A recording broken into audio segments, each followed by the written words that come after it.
A contract of pledge is an accessory contract. Ibig sabihin kapatid, ito ay isang kontrata na pinapasok kasama ang isa pang kontrata na kung tawagin ay principal contract. Kagaya ng iba pang mga accessory contract sa ilalim ng Civil Code, ang contract ng pledge ay para sa kasiguraduhan ng isang taong nagpapautang na siya ay mababayaran ng taong uutang sa kanya.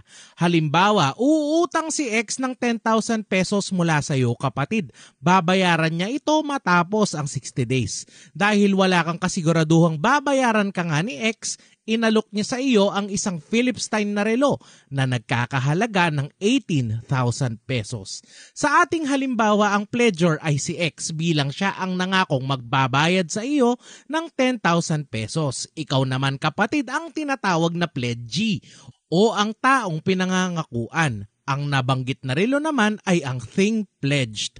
Kung sa paglipas ng 60 days hindi makakabayad si X sa kanyang utang sa iyo, iyon na ang relo.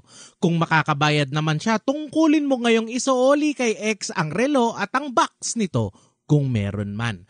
Ang contract ng pledge tulad ng nauna kong nabanggit ay maaari lamang gawin sa mga personal property o movable property.